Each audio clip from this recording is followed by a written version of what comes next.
ہمارے ہاں یہ ہوتا ہے کہ ہم پہلے تو یہ پہچان ہی نہیں پاتے کہ اللہ تعالیٰ نے ہمیں کتنی خوبیوں کتنی صلاحیتوں کے ساتھ نوازا ہے، پہچان نہیں پاتے، غور نہیں کرتے۔ لقد خلقنا الانسان فی احسن تقویم، اللہ نے بڑی بہترین ساخت پر خوبصورت ترین انسان پیدا کیا، لوگوں کو صلاحیتیں دی اللہ تعالیٰ۔ جو آدمی اپنی چالاکی کے ساتھ، تیزی کے ساتھ اور اپنی گفتگو کے فن کے ساتھ کسی بڑے سمجھدار آدمی کو معاذ اللہ دھوکہ دے لیتا ہے اور سیانے لوگوں کو لوگ پریشان کر دیتے ہیں، تو آپ غور فرمائیں، صلاحیت تو اس کے اندر تھی نا، لیکن اس نے غلط جگہ استعمال کی۔ اگر اپنی انہی صلاحیتوں کا وہ صحیح استعمال کرتا تو اللہ تعالیٰ اس سے بہت سارے خیر کے کام لے لیتا۔ پہلے تو ہم پہچانتے نہیں، غور نہیں کرتے۔ وہ جو کہا گیا تھا نا، من عرف نفسہ فقد عرف ربہ، کہ جو اپنے آپ کو پہچان گیا وہی تو اللہ تعالیٰ کو پہچان گیا۔ اپنی صلاحیت پر غور کیا جائے کہ ہم کیا کر سکتے ہیں،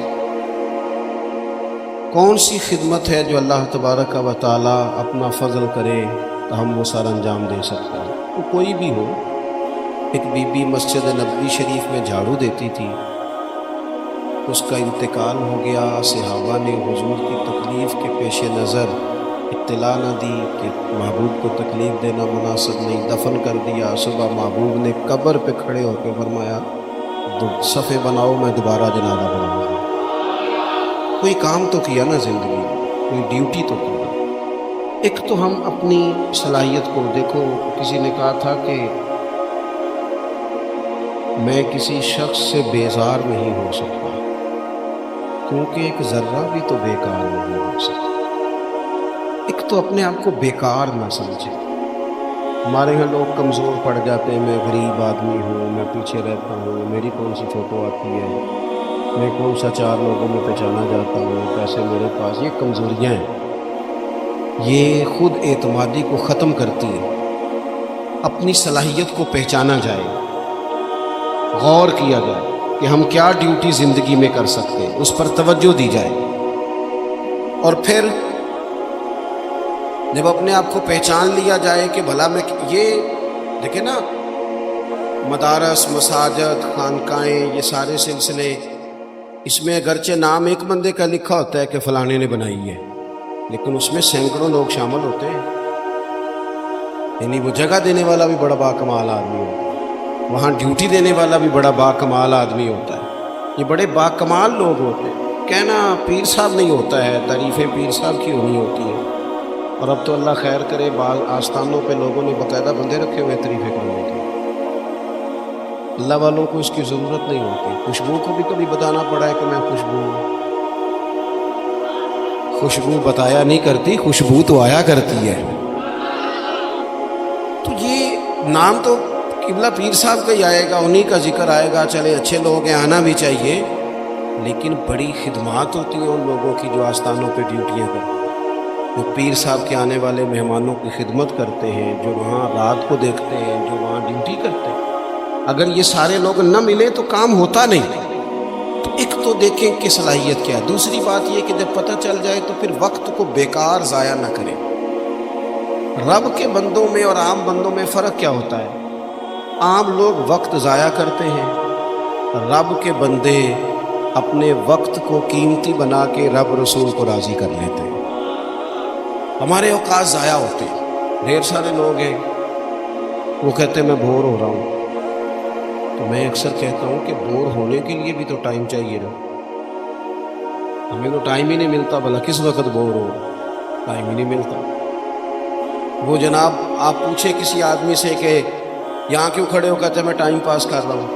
میرا کئی دفعہ دل کرتا ہے پوچھنے کو کہ آج آپ نے ایک سپارہ قرآن پاک کا پڑھا ہے؟ محبوب تو پوچھتے تھے نا صحابہ سے صبح کہ آج کسی نے جنازہ پڑھا ہے، مسکین کو کھانا کھلایا ہے، آج فلاں آدمی نے کوئی نیکی کی، محبوب سوال کرتے تھے۔ تو ٹائم پاس کر رہا ہوں جی، بھی اتنا ٹائم آیا کہاں سے جسے پاس کرنا پڑا؟ بعضوں کا 1 منٹ ٹھہرنا میں آیا، اور بھئی 1 منٹ میں 3 دفعہ سورۃ اخلاص پڑھی جا سکتی ہے اور پورا قرآن پاک پڑھنے کا ثواب ہے۔ آپ نے 1 منٹ کو ایسے سمجھ لیا ہے وقت کا ضیاع۔ یہ بہت سارے لوگ ہیں جو تبصرے کرتے ہیں، فارغ ہے، کام کوئی نہیں، اس پر بھی تبصرہ، اس پر بھی تبصرہ، اس کی بھی بات کرو۔ بھئی اتنا تو ٹائم ہی نہیں ہے کہ آپ اس کی بات کریں، اتنا کہاں سے وقت آیا؟ نبی پاک علیہ الصلوۃ والسلام نے فرمایا، جیسے سیاستہ میں حدیث موجود ہے، فرمایا جب صبح سورج طلوع ہوتا ہے تو دن جب چڑھتا ہے تو دن اعلان کرتا ہے، وہ دن اعلان کرتا ہے کہ لوگوں میں آج آیا ہوں، آج کے بعد دوبارہ نہیں آؤں گا۔ اگر جو کام تم نے کرنا ہے وہ آج کر لو، میں آج آیا ہوں، آج کے بعد دوبارہ۔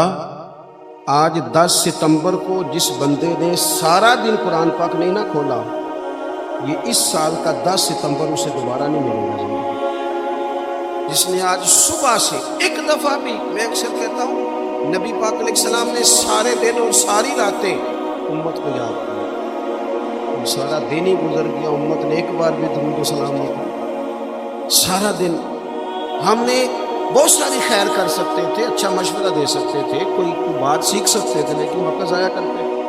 اپنے اوقات کو مرتب کریں۔ ہمارے بزرگوں کے ٹائم مرتب تھے، طے تھے۔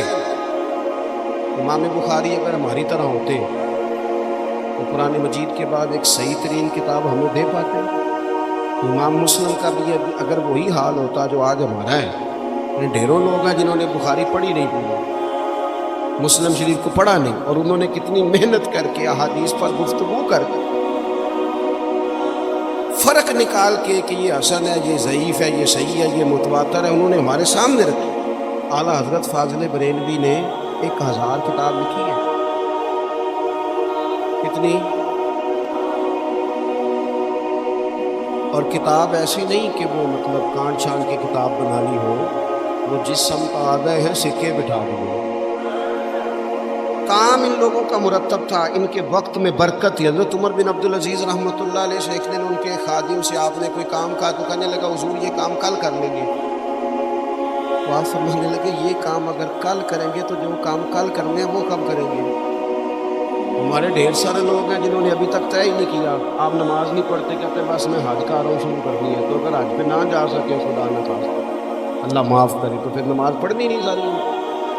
میں وہ بچوں کی شادی کر لوں پھر میں ٹھیک ہی ہوں، تو اگر ایسا وقت آیا ہی نہ ہو، خدا نہ کرے، تو پھر کیا پڑھنی نہیں؟ میں بہت سارے لوگوں سے کہتا ہوں داڑھی شیل رکھ لو، کہتے میں آج نیک نہیں۔ میں نے کہا داڑھی کی قسم ہی اٹھانی تھی، بس نیک ہونا تو رکھنی ہے، روٹی کی اٹھاؤ نا، کہ جب تک نیک نہیں ہونا کھانی نہیں، یہ کرو نا بات۔ باقی سارے کام چل رہے ہیں اور اس پر آپ کسی کو توجہ دلائیں، بلکہ بعد میں چھوٹی رکھی بھی ہوتی ہے، تو میں کہتا ہوں چھوٹی والے کو بھی تو لوگ مولوی کہتے ہیں، تو اسے پوری کر، اپنی مرضی کی کیوں رکھتا ہے، رب رسول کی مرضی کی۔ کام جو کرنا ہے اسے شروع کیا جائے، جو ڈیوٹی کرنی ہے اسے، ہمارے ملک میں رواج بنا دیا گیا ہے، کام نہ کرو ویسے کرو، کام نہ کرو کیچڑ اچھالو۔ یہ دیکھو نا کتنی تکلیف ہے سیلاب والوں کو، کتنی تکلیف۔ ہمارے وہاں دوست موجود ہیں، اپنی ہمت کے مطابق کام کر رہے ہیں، میں خود بھی وہاں حاضر ہوا۔ اب وہ کہتے ہیں کہ جلدی امراض ہونے لگے، یعنی ایک طرف وہ بندہ ہے جو نخرہ کر رہا ہے کہ یہ روٹی میں نے نہیں کھانی، یہ سالن لے جاؤ، اور دوسری طرف ماں کے کہتی ہے کہ صرف میرے بچے کو زخم ہو گئے ہیں، کیڑے کھڑے ہیں پانی میں، جلدیں پھٹنے لگی، صرف دوائی چاہیے۔ کیا رب کریم نے حساب نہیں لینا؟ چلے مہربانی کرتے ہیں، وزیروں نے تو نہیں جانا تھا، پیر ہی ایک دورہ کر آتے، تھوڑی سی توجہ کر لیتے۔ کیا یہ محبوب پاک کو راضی کرنے کا طریقہ نہیں؟ کیا حضور نے فرمایا نہیں جو میری امت سے محبت کی جس نے اسی نے مجھ سے محبت کی؟ کیا فرمایا نہیں جب میری امتی کو تکلیف ہوتی ہے تو مجھے تکلیف ہوتی ہے؟ یہ کام نہیں خیر کا؟ خدا کے بندے تو ہیں ہزاروں، بنوں میں پھرتے ہیں مارے مارے، میں اس کا بندہ بنوں گا جس کو خدا کے بندوں سے پیار ہو۔ اپنے اوقات کو مرتب کریں۔ ہمارے ہاں مزاج نہیں کام، یہ دیکھیں نا جلسے ہو رہے ہیں، آ رہا ہے فلانا، جا رہا ہے، یہ ہو رہا ہے، اور سب سیاسی جماعتیں اللہ ماشاءاللہ جتنے خرچے یہ ان کاموں پہ کرتے ہیں نا، اس سے آدھے خرچے اگر کریں آپ گاڑیاں سجا رہے ہیں، پلان ہو رہا ہے، پجاروں نکلی ہوئی ہیں، فلاں کام ہو رہا ہے، اور دوسری طرف حال یہ ہے کہ لوگ چار پہیے کھڑی کر کے ان کے اوپر چادریں ڈال کے اپنی بیٹیوں کو چھپائے بیٹھے ہیں۔ نہ ادھر ادھر کی تو بات کر، یہ بتا کہ قافلہ کیوں لٹا، مجھے رہزنوں سے غرض نہیں، تیری رہبری کا سوال ہے۔ تھوڑا سا توجہ دینے کی ضرورت ہے کہ ہم ترجیحات ہماری کیا ہیں، ہم اصل میں کرنا کیا چاہ رہے ہیں، ہمارا رستہ اور سفر کیا ہے۔ وہ ایک علاقے میں نا، بلکہ یہ میرپور جب ایک دفعہ تاریخ بتاتی ہے کہ سارا کسی حادثے سے ٹوٹ گیا تھا، تو ایک آفیسر کہتے ہیں میری یہاں ڈیوٹی تھی، کیونکہ شہر سارا ہی ایک دفعہ الٹ پلٹ ہو گیا تھا، تباہ ہو گیا تھا۔ تو میں نے دیکھا ایک بوڑھا شخص اور اس کی بیوی 2 بوریاں گدے پہ رکھے ہوئے آ رہے ہیں۔ میں نے آگے بڑھ کے سلام لی، بابا جی کدھر جا رہے ہو؟ کہنے لگے پوچھنا تھا وہ بیت المال کا دفتر کہاں ہے، کہاں جہاں خزانہ جمع کرایا جا رہا ہے۔ تو میں نے کہا بابا جی میں ہی ہوں دفتر کا آفیسر، آپ نے کیا جمع کرانا ہے؟ کہنے لگے میں نے اور میری بیوی نے کانپتے اور بوڑھے ہاتھوں سے محنت کر کے یہ کچھ سونا چاندی ملبے کے نیکی سے نکالا ہے، بیت المال میں جمع کرانا ہے۔ میں نے کہا بابا سارے لوگ گھر لے جاتے ہیں، آپ بیت المال میں لے آئے۔ کہنے لگے پتر 6 سال ہو گیا، یہاں ہمارے بزرگوں کی قبریں ہیں، ہم تعاون کرنا چاہتے ہیں ہمارا شہر پھر سے آباد ہو جائے۔ شہر آباد ہوں گے تو گھر بھی انشاءاللہ بانی جائے۔ وطن جب رہتے ہیں نا تو پھر سارے کام ہی چلتے رہتے ہیں، لیکن آپ پرواہ ہی نہ کریں، وقت کو ضائع کریں اور فضول ابحاث میں ٹائم ضائع کریں، کوئی معنی نہیں۔ آپ دیکھیں نا نبی پاک صلی اللہ تعالیٰ علیہ وسلم نے فرمایا وہ بہترین مسلمان ہے جو لا یعنی باتیں چھوڑ دے، بے مقصد باتیں زندگی میں چھوڑ دے، بس با مقصد باوقار پتے کی بات زندگی میں کریں، وقت کو ضائع نہ کریں۔ اور جن لوگوں نے اپنا وقت مرتب کیا، کام کیا، ڈیوٹی کی زندگی میں، حضرت عمر بن عبدالعزیز کی عمر 39 سال ہوئی ہے، پوری 40 نہیں، کتنی بولیے؟ 39 سال کی عمر میں یہ بندے نے روز قرآن پاک بھی پڑھا، درود پاک بھی پڑھا۔ اس شخص نے امت کو عدل و انصاف سے بھی بھرا، مساجد بھی بنائی، انہوں نے مدارس بھی قائم کیے، خدمتیں بھی کی، عمر 39 سال پر لے سجنا سا توڑ ہی نبھائی، جان بھی دیتی تیرا تیرے۔ ہم نے تو طے ہی نہیں کیا آج تک۔ یہ بہت سارے نوجوانوں کو میں دیکھتا ہوں سارے دن تصویر پہ گزر جاتا ہے، سارا دن فوٹو آنی چاہیے۔ اور قوم نہ زیادہ تر اللہ ماشاءاللہ بالخصوص نوجوان نسل ہواؤں میں زندہ ہے، خوابوں میں زندہ ہے، موبائل کے اندر زندگی گزار رہے ہیں۔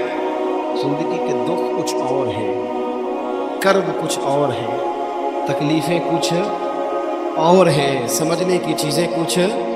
جب دوائی کی ضرورت ہو تو پھر گوشت سے پیٹ نہیں بھرا جاتا، پھر دوائی ہی کھانی پڑتی ہے۔ ترجیحات اور ہیں، ہمیں اور طرف بڑھنا ہے اپنے آپ۔ اور جب بندہ مرتب زندگی گزارتا ہے نا، جس مقصد کے لیے رب کریم نے اسے بھیجا، الذی خلق الموت والحیات لیبلوکم ایکم احسن عملا، جب وہ بہترین عمل کرتا ہے، پھر وہ کافر کا نظریہ ہے کہ مر جائیں گے تو فنا ہو جائے، زندگی میں جو موج کرنی ہے کر لو، یہی ہے سارا کچھ۔ مومن کو تو بتایا گیا ہے کہ تو یہاں قیدی ہے، تیری یہاں زندگی رب چاہی گزار، دنیا میں اللہ رسول کی مرضی پہ چل، قیامت کے دن اللہ تبارک و تعالی جنت میں تجھے ساری نعمتیں عطا فرما دے گا۔ یہ کووڈ-19 کے دن تھے نا، تو مجھے ایک سرکاری ادارے میں مدعو کیا گیا، تو مجھے لگے جی خوف پڑا ہے، کورونا سے ڈرتے ہیں بعض لوگ، تو ایسے ہی کسی کا ہاتھ، یہ ٹینشن بڑی سوار ہوتی ہے۔ ایک صاحب میرے سامنے بیٹھ کے کہنے لگے کہ مجھے تو زیادہ لوگ جمع ہو جائے تو گھٹنوں میں لگ جاتی ہے، تو یہ قبر میں تو میں تو بڑا خوف کھاتا ہوں۔ میں نے ان سے کہا قبر کھڈا ہے، گڑھا ہے، دوزخ کے گڑھوں میں سے گڑھا ہے، اس سے صحیح موجود ہے، بات بالکل ٹھیک ہے، لیکن قبر کی ایک دوسری حالت بھی ہے جو بندہ مومن کے لیے۔ آپ کا جو خیال ہے نا سانس کیسے آئے گی، چاروں جانب سے بند ہے، تو جو رب ماں کے پیٹ میں بندے کو سانس کے لیے موقع دیتا ہے نا، اور اگر کوئی اس سے بھی زیادہ آسان بات سمجھنا چاہے تو انڈا